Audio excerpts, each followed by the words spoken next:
Well, when it comes to conference realignment, Notre Dame is the biggest fish hanging out in the ocean of teams, and the Pac 12 should be keeping a watchful eye. Are Locked On Pac-12, your daily podcast on the Pac-12 Conference. It's the Locked On Podcast Network, your team every day.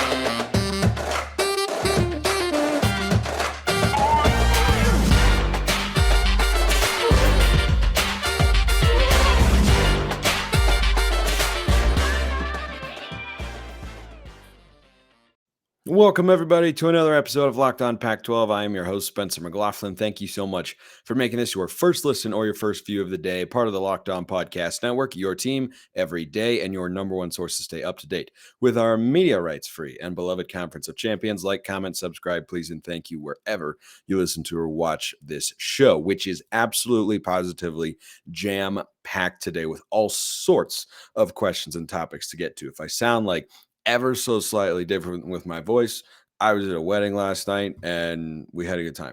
So this question came in from Nodak Millsap 81. You can always be a part of the mailbag, YouTube comments, or hit me up on Twitter at smalls_55 or at LO_Pac12. With the playoff structure and Notre Dame not being able to get a bye currently, do you see them jumping to a conference? ACC is probably no because of TV deal, and I don't see Notre Dame choosing Big Ten because they won't want to be third every year. Could they go to the Pac-12, and that would give Peacock a leg up on the Pac-12 deal? Okay, so first of all, let's state the obvious. Notre Dame would be welcomed with the most open of arms into the Pac-12. Let's state the next obvious thing here. That is not going to happen. So Notre Dame is so unique and fascinating. I remember last year, might have been the year before, I don't remember, but I watched this college football documentary. And if you have ESPN Plus, you can go watch it. It's called The American Game. There are like 9 episodes. It's fascinating. And Notre Dame has their own episode. It's an entire 45-minute documentary piece about Notre Dame and where they fit into the history of college football. And what's interesting about Notre Dame is that there's nobody else like them. There are other independent schools. There have been other independent schools before. There are currently independent football schools, but none of them are like Notre Dame. And what's so interesting about them is that they are the only team that is desired by conferences, and they're saying no, rather than a school wanting a conference, Oregon and Washington, to the Big Ten perhaps, and the conferences saying no thank you. These are completely different situations, and Notre Dame is the only school that I'm aware of that says no thank you to joining a conference. And they can do that because they have the power. They have the power as an institution, as a brand, to say we don't feel like we need a conference. Now, I agree with the point that you made here, my man, that the ACC seems like a very sticky, messy situation right now. And it's a very, very messy situation right now. I have to talk about that more on tomorrow's show. But the fascinating thing with Notre Dame and how this ties into the Pac-12 is if, and I think when Notre Dame decides, I don't know when that'll be, but I don't think Notre Dame in 20 years is going to be free from a conference. But if and hope and probably when Notre Dame joins a conference, it is in all likelihood going to be the Big Ten. Technically, it could be the SEC. I don't see it. They are in the middle of Big Ten country. They're a big academic school. Like, they fit in the Big Ten perfectly. Now, once that happens, right? And again, there's no telling as to when that'll be because Notre Dame would have to kind of break and say, okay, fine. We want to join a conference here. The next question becomes who gets paired with them.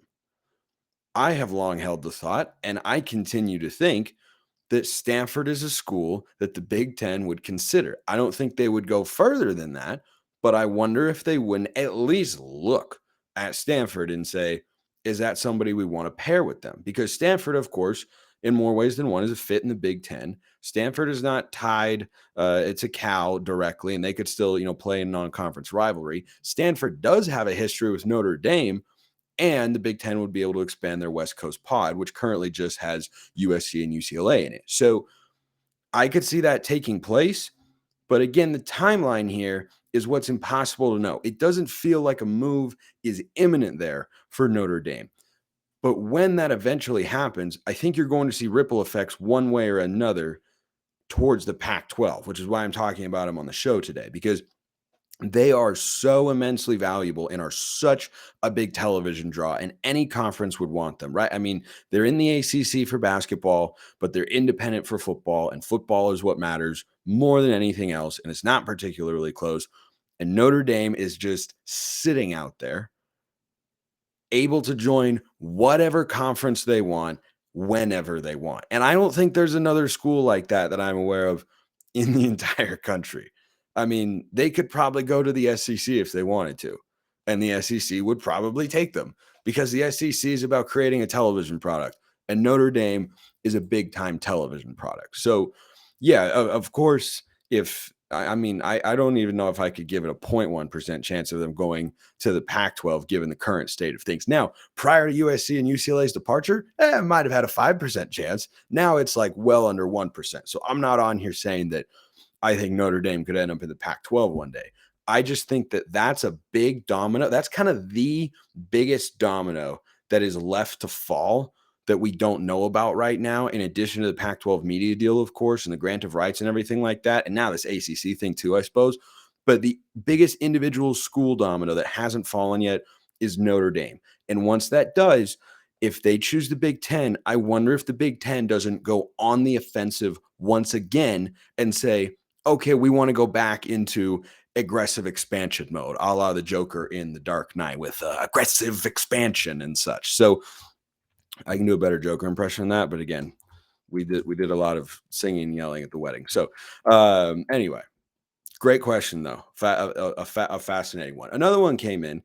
Somebody asked me. I apologize for not being able to give you credit because I forgot to write it down, because sometimes that happens. But you know who you are out there, about the possibility of HBO. Well, okay, formerly HBO Max. Now it's rebranded as Max, which I'm convinced at some levels just like a marketing ploy, like when ABC Family rebranded to Freeform. It's like the content is still the same.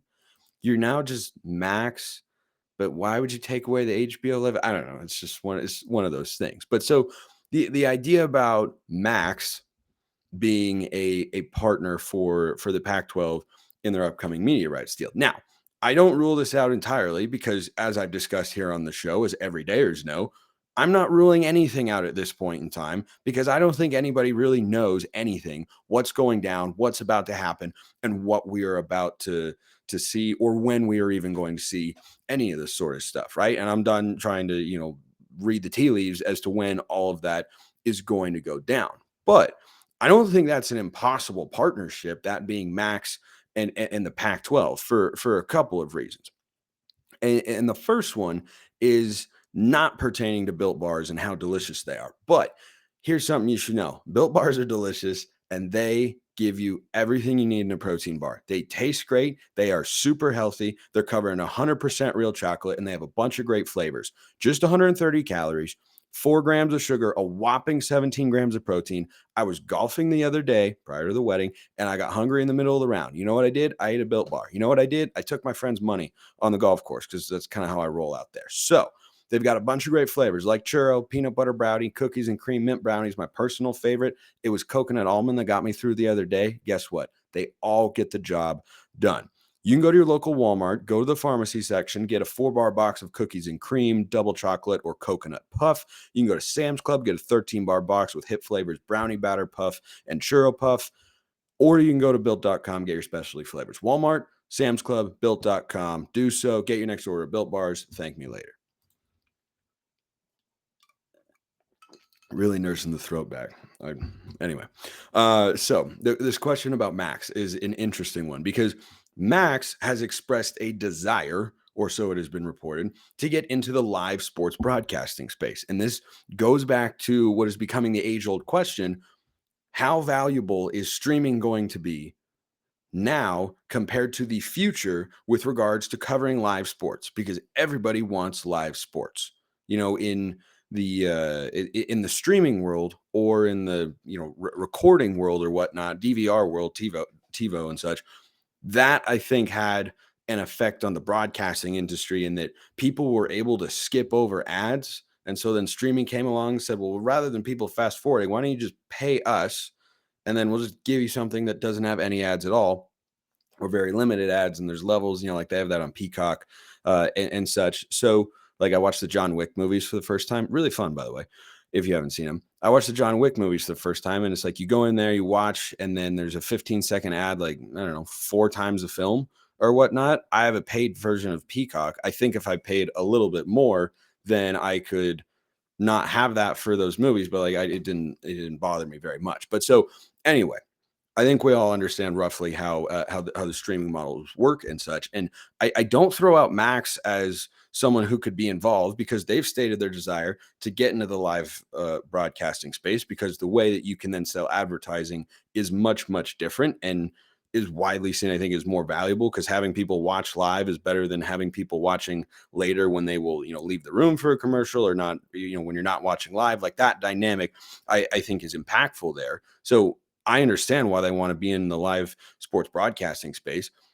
And I have long speculated here on the show about the idea of, hey, is one of the entities that will end up being involved with the Pac-12, is it someone we haven't heard of? Because a lot of big deals in sports and in broadcasting have come kind of out of nowhere and have operated in silence. There was nothing about USC and UCLA until USC and UCLA announced they were leaving. Texas and Oklahoma, right? I mean, there may have been tiny little rumblings, but a lot of stuff, Kawhi Leonard and Paul George to the Clippers, or Kevin Durant to the Warriors, like all this stuff, sometimes it gets kept under wraps, and then all of a sudden a move is made and stuff is being worked on behind the scenes, and we'll see how much that ends up being true for the Pac-12 media deal. But could they, in theory, be a silent media partner at this point in time, or someone they're talking with? Yeah, I think it's absolutely possible, because you don't need to leak that if you're the Pac-12 and continue to fuel the speculation fires. But then if you're Max, you probably want to announce that all at one time and not be seen as like 1 foot in, 1 foot out, or you weren't able to land this deal or anything like that. So, people care especially in the media world, about PR and perception and whatnot, and when you want to announce things, all that stuff definitely matters. So I think they're an interesting idea. Their goal, their stated goal, I believe in, like, depends on, I found a bunch of different numbers on how many subscribers they actually have globally, but it's in like the 70 to 80, 90 million range. But their goal by 2025 is to have 150 million subscribers there. And this push that they're doing, the rebrand, is obviously to try and boost their subscriber base. So they're obviously trying to get themselves into a space where they're in the media space in a significant way, and they become a household familiar name that people feel they really, really need to have. So I think it's interesting. I don't think it would be that different than, working with Apple or working with Amazon. You'd have the same potential hurdles. You'd have the same potential upside. Like, it would be a streamer. And if they were willing to shell out a bunch of money, here's the other thing that could make it work. Max is not currently in the live sports broadcasting space. If they were to come in and make a big offer that the Pac-12, in theory, wasn't able to refuse because it was just so much money, they could get a lot of content over there. And when you're trying to make a splash, or you're trying to dip your toe in the water on something, at some level, the thing you need most is content. And so they could come in if they wanted to, because clearly there's, still some level of open bidding going on for the Pac-12's next media rights contract. You can clearly come in and get a chunk of the content to kind of jumpstart your entrance into the space of sports broadcasting, and saying, okay, we're going into this. We're not going to just, pick up a game here or there. We want to be a major player. And if they do want to do that, which those are the indications right now, yeah, maybe they could do it. I could absolutely see it. I don't have any inside info on that, but the question was asked. I thought it was reasonable. I think it would be interesting. So anyway, rolling along here. This next subject came about via a Twitter thread that took place mostly while I was on the golf course, but then I came back to it and I was like, oh, there's some interesting thoughts in here. It's from DC Ute and somebody else. Again, sorry, I usually write that stuff down. I honestly don't know why I didn't today. Like I wrote out my whole prep sheet and I just didn't put that on there. Anyway, so the discussion was around was surrounding G5 schools and whether or not adding them is a good idea for your conference. Because the Pac-12, in my view, is imminent of adding San Diego State and SMU. I think those are the best available options, as we've long talked about here on the show.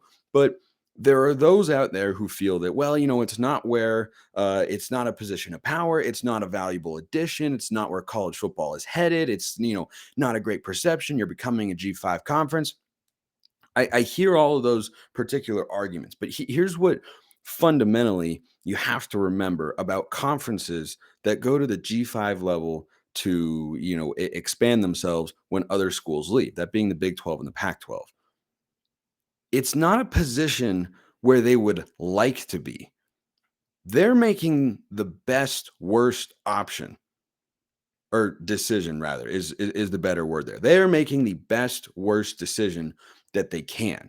Because if you're the Pac-12 and the Big 12, right? Think back to the Big 12, which was a 10-team conference prior to their rival, these new 4, by the way, and they're going to be a 16 or a 14-team conference this year for a season. But they were a 10-team conference with Oklahoma, Texas, and everybody else. When you lose those 2 schools and you then bring in 4, are you going to be able to immediately replace the value competitively of Oklahoma and Texas? No. But operating as an 8-team conference is not super feasible because you need to have a sufficient lineup of games. I mean, you can't even play a full conference slate if you only have 8 teams, right? 10 is the minimum. If you're going to, I guess 9 would technically be the minimum. If everybody were to play everybody and you did an 8-game conference schedule, like those cowards in the ACC and the SEC, but you don't have a lot of options at that point.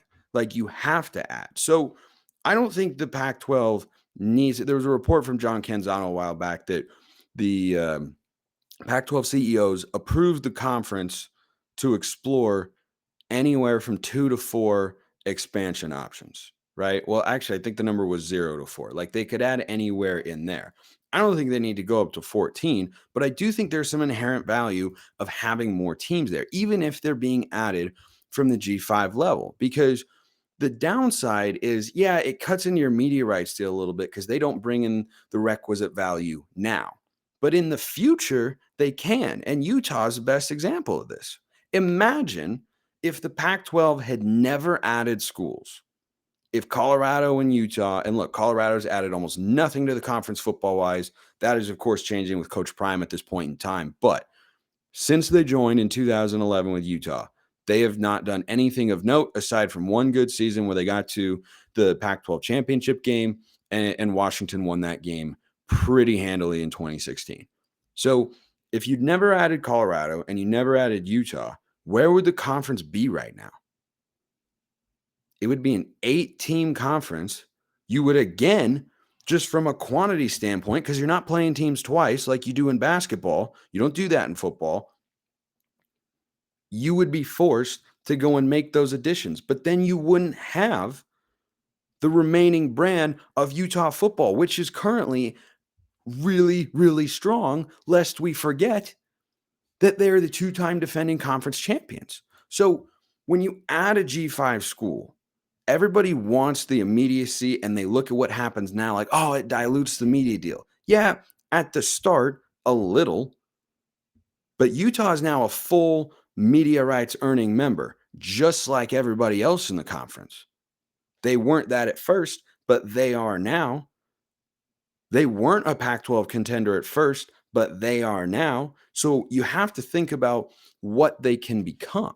So there's more to get to on that front, because I see the argument about the G5. I don't agree with it, but about G5 editions not being worth it, because they can bring, I think, more than people think. And FanDuel can bring you everything that you need gambling-wise here during the NBA playoffs. Right now, new customers get a no-sweat first bet up to $1,000. That's $1,000 back in bonus bets if your first bet doesn't win. They've got great promotions every day. They have a safe, secure, super easy to use app. You can get paid instantly. There's no better place to bet all the playoff action than America's #1 sports book. Visit FanDuel.com/lockedon. Get a no sweat first bet up to $1,000. That's FanDuel.com/lockedon. FanDuel, official sports betting partner of the NBA.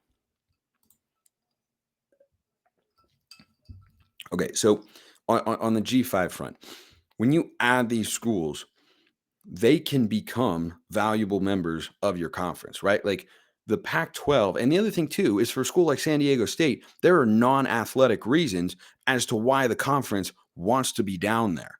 Alumni, television value, those are very tangible, real calculations for league presidents and for George Kliavkoff, the commissioner as well. But I don't think there's as much downside as there is upside to adding these schools. But going back to my original point, it's not where the conferences would like to be. They don't want to be in a position where, in order to just have, a sufficient amount of content to run like a fully functioning league, they go and add schools from the G5 level. Now, Utah has worked out really well. It was, one G5, one Power 5.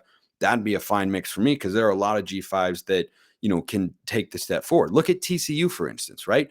If you held that same mindset, TCU would not have just made the national championship in the Big 12 because schools are ready at different points in time to compete at a certain level. But you have to think about what they can become, not just what they are and what they do in the short term. You have to think about what can they be in 5, 6, even 10 years that make you a more valuable conference, that make you a more competitive conference, that make you a more appealing conference for, a variety of entities, whether that's media rights executives, recruits, coaches, whoever, right? So I think that that's the appeal of adding those schools who, it's not like they're expected to come in and compete for conference championships right away. But if you make the right selections, the way the Big 12 and the Pac-12 have done, frankly, you can find programs that can one day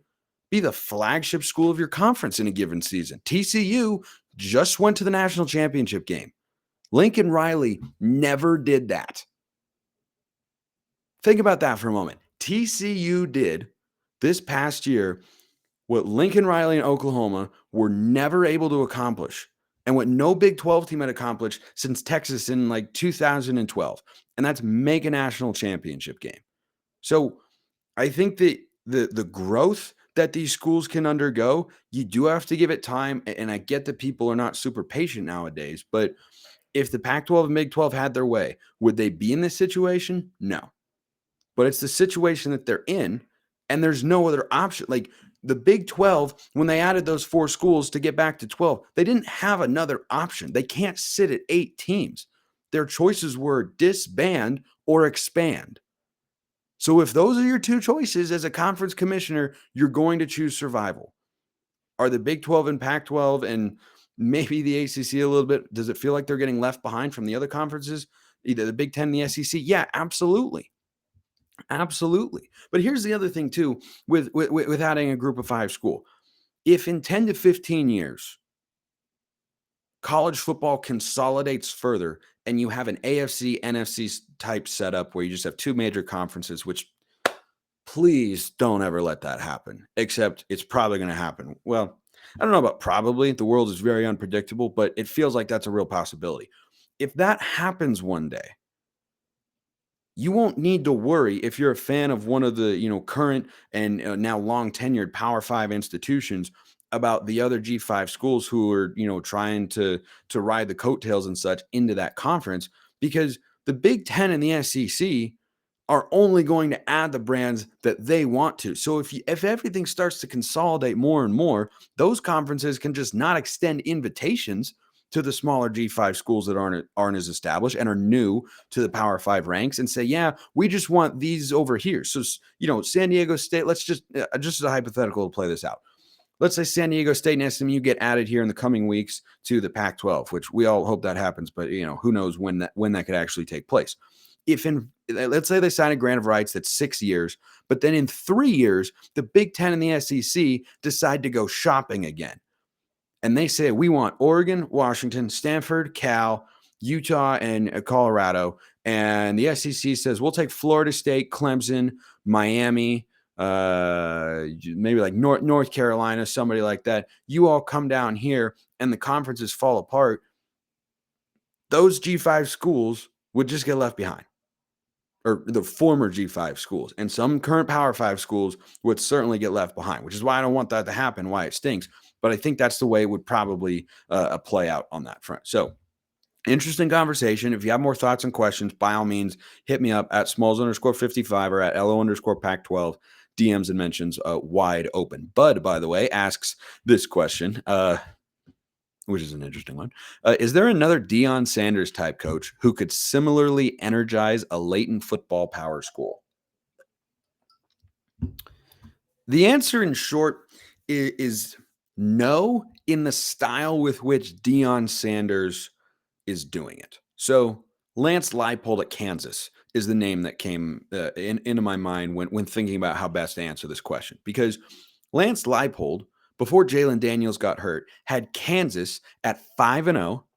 College game day was at Kansas for forget which game it was, but it was there, which doesn't happen. It's Kansas football. So if you start winning at the requisite level and you have big time games and get a couple big time players and get the most out of the guys you do have, then anybody can, inject energy into a program. I mean, literally, and Rob Riggle, who showed up for game day, was the celebrity guest picker, was talking about how, man, Kansas is currently at the center of the college football world right now. Well, Colorado wasn't prior to Deion Sanders getting there, and Deion's done it all with the offseason stuff. But if you have the sort of season like Kansas was having, and then Jalen Daniels unfortunately got hurt, and they went 1-6 in their next 7 games, and it was an absolute bummer. I think it might have been TCU that they were playing.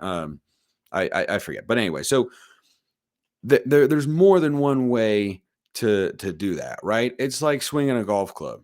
There's not a one right way to do it. I was watching the PGA Championship over the weekend. Every guy's got a different swing. They all are insanely good and really talented, but they've got different swings and there's different ways to go about it. And there's nobody like Deion Sanders who could generate that sort of hype just in the offseason with, his charisma and the, access that he provides and everything like that. But if you make a hire at a school that is not a historic football power, Washington State, for instance, right? Mike Leach at Washington State, another great example. College game day. The only way they ever mentioned Washington State was old Crimson making however many, consecutive appearances so far. I think they're in the 200s by now. And Mike Leach got game day up to Pullman for the Oregon and Washington State game many, many years ago. I believe it was 2018. So you don't have to go and just be flashy and have all this, off the field substance and whatnot. If you deliver those sorts of results, you can make a program, as long as you're at the Power 5 level, as relevant as anybody, because Kansas had been a bottom dweller for a long, long time. Washington State had been a bottom dweller for a long, long time. And those guys worked in silence. They put their heads down, got to work, established an identity, won football games, and then they were starting to have that magical season. It will get on people's radars every single time. Great question, though. Appreciate everyone listening. I will see you next time. And until then, have a wonderful rest of your day.